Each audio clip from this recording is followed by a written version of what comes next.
Hi everybody, welcome back to my LinkedIn Lives. I'm Jasmine Navarro, certified wellbeing expert, working with educational institutions and companies, helping them support their family wellbeing.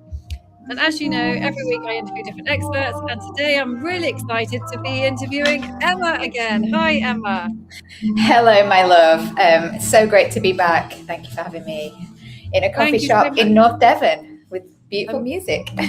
Amazing. No, I love the music. I think you just inspired me to have a whole new theme with my lives. So can you tell us where you're about yourself and what you do?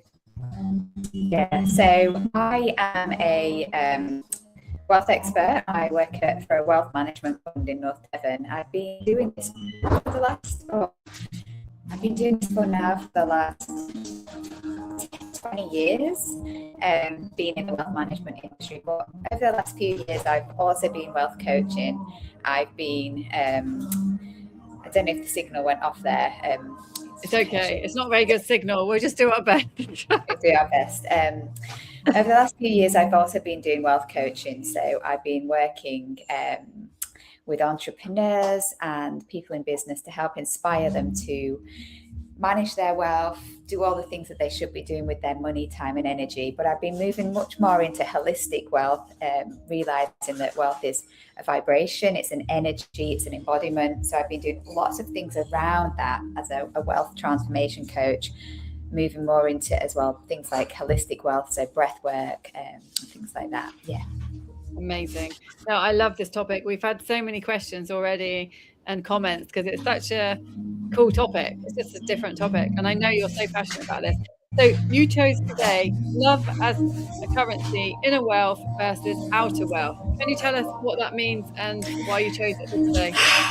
Yeah, thank you. Well, I gave a talk a couple of weeks ago at Business Fest Southwest, and the whole premise of the talk, one of the things that I've learned over the years as a wealth manager is that it's not about money.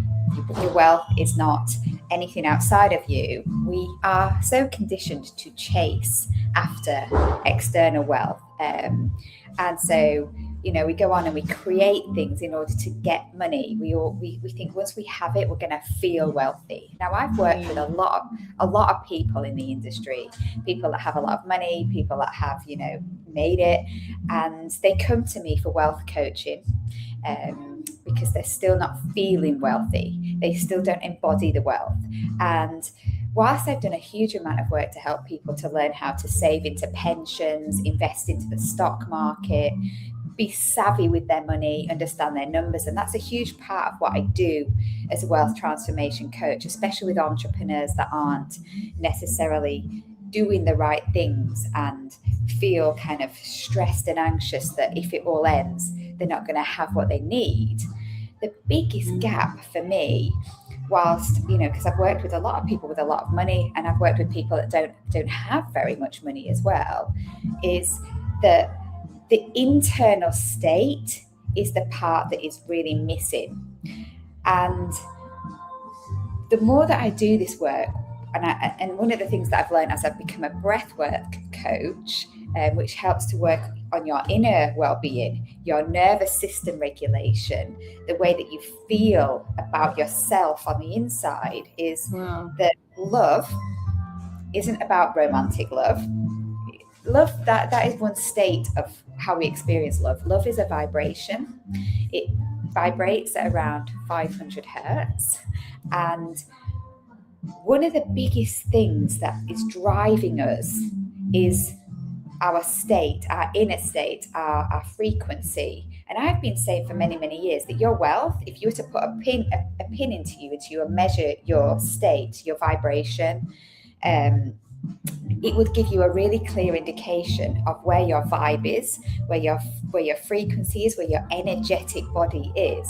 And where your energy is dictates how you experience wealth. And that is your measure of your wealth. So if we aspire to look at love and look at the way that we feel from within, it will really dictate how we experience real wealth.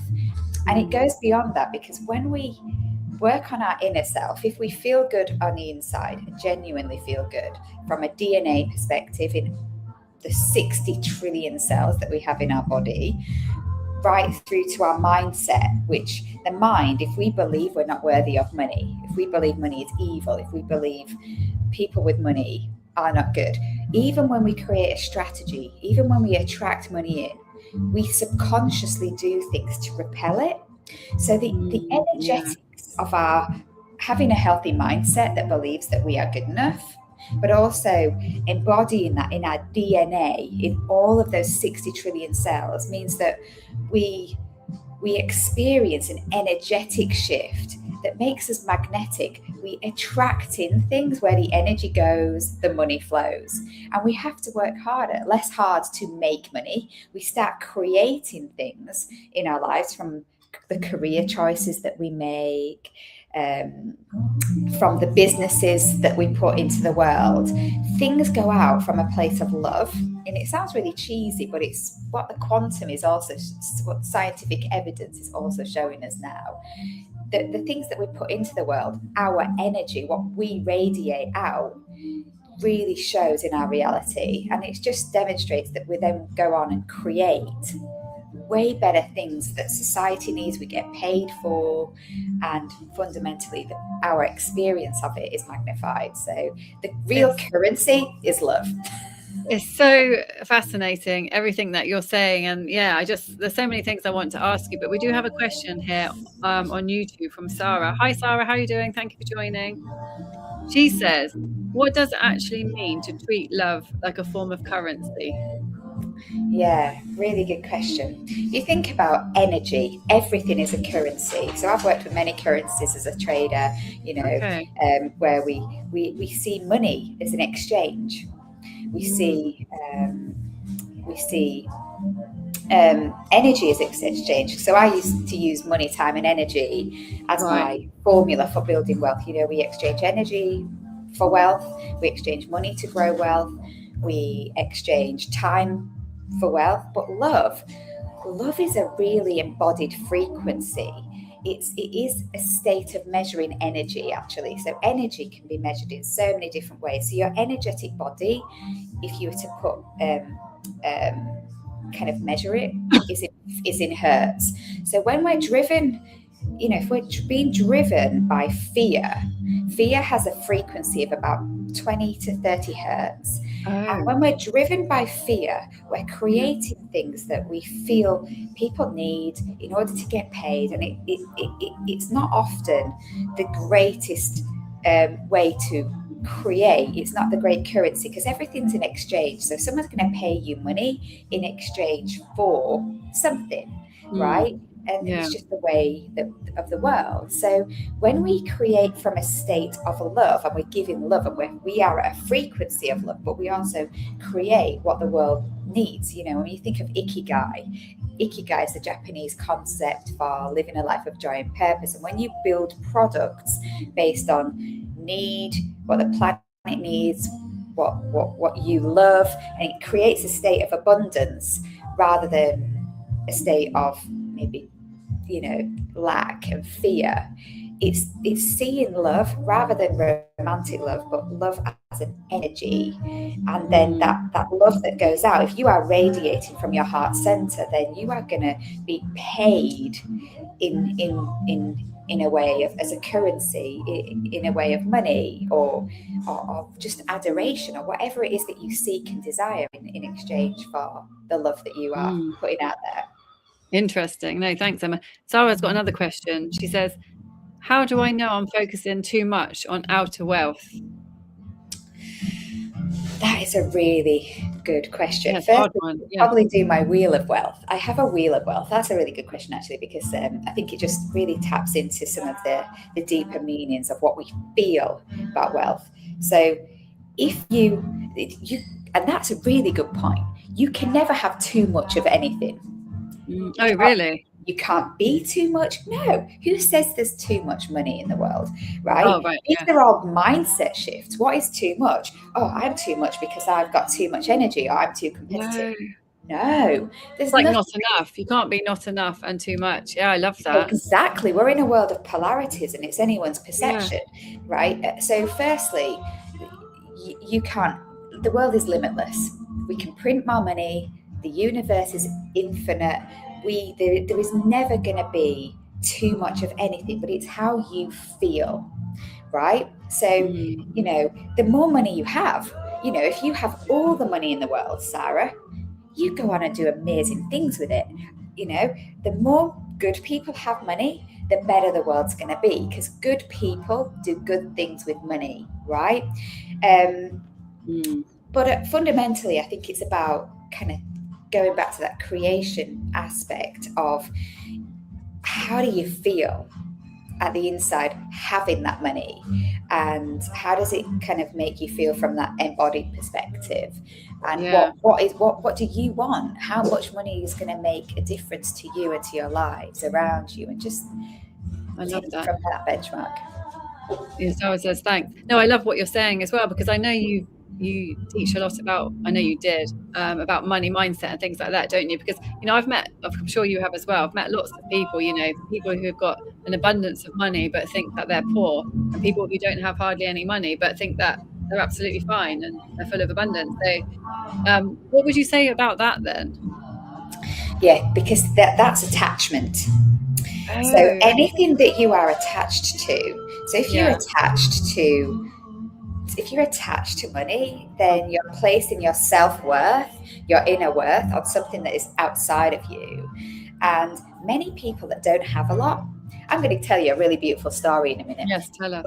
But many people that don't have a lot, they tend to be way more influenced by nature and their friends and their connections and their communities.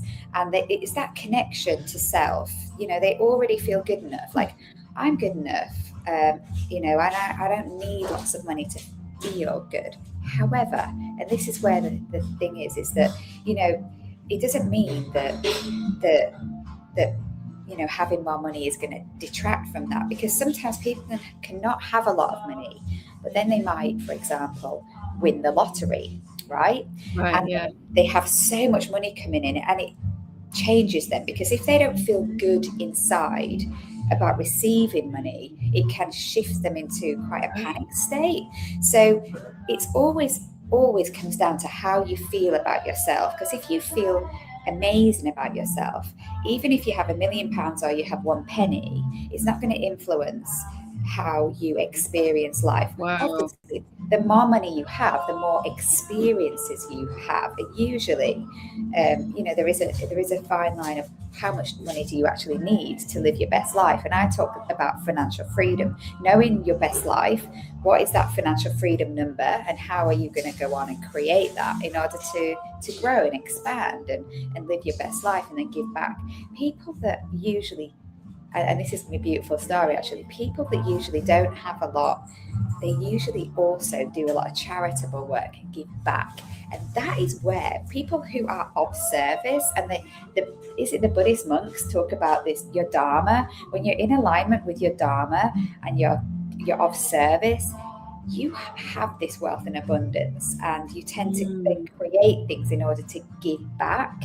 And that's a massive inner fulfillment. So I was in a coffee shop the other day with my 2 little children, Harry and Rose. I was sat there, and these little old ladies that did not have a lot came over to me, and they gave £1 to each of my children. Aww. And I said to my mum at the time, I said, they don't have a lot, and they've just given probably a huge amount of their wealth. They are wealthy in my eyes, Wow. Yeah. No. Yeah. That really makes sense, actually. That really makes sense. So yeah. No. So you're saying that giving, giving is like receiving.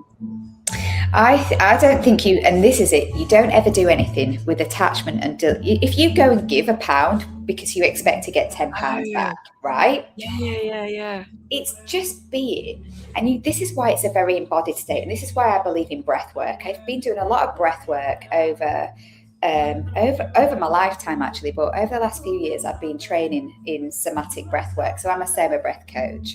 Oh wow. And when you change how you feel about the world and about your energy, and you change the neuroplasticity of your brain to realize that we are conditioned to live in a fear-based society. We're taught to fear everything. Fear money, fear love, fear anything that you actually want to experience and attract, but we're taught to fear it, and we drop into this fear state.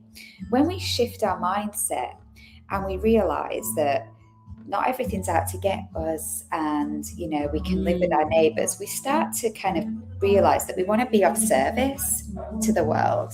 We want to give back, but we don't do it. It's non-attachment or law of assumption, like law of attraction, law of assumption. It's doing it because you want that person to be good. If you want to be with a person in a romantic relationship, you do it because you actually want to add value to their lives and you feel good enough on your own. It's like, I want to attract money in because I want to live a good life, I'm gonna deliver this service to the world. And this is why when we launch businesses, we have to feel financially secure in the first place. We might then go on launch a side hustle, right? Because it's not a side hustle. Oh my gosh, I've just noticed the words there. And this is where the negative connotation comes in, right? Right. You're doing it because you want to add value. And when you go out into the world with something that's going to add value to somebody's life or to the community, or you're just giving back just because, let me tell you, when you do that, things come in ways you don't realize it's going to happen, because you're giving out to the universe, you're giving out to the world without any expectations or attachment that it's going to come back. And you do, when you start doing it, and you don't do it because you're coming from a place of expecting someone to give something back, you genuinely shift. And this is why Soma breath and practices that enhance your inner well-being and the person that you are, and you become a better person, right? That you do it from a place of genuine gratitude, that you already love your life, even if your life isn't really maybe where you are, but you're really genuinely embodiedly grateful for the life that you have. It kind of pays you back in ways that you never expect, and the world starts to just look much more beautiful and lovely. Love being that currency, right? That's why the coaching programs that I do now, I have my 8-week wealth transformation, comes with a 22-minute weekly breath practice to embody a different state of beingness, a different identity that I want to embody as a person. I hear it all the time, Jasmine. People say to me, "Oh, you work in wealth. Oh, I didn't expect someone like you to work with money. You're so nice. How can nice people work with money?" I'm like, what? Yes. What is your mindset saying about? And that's their mindset.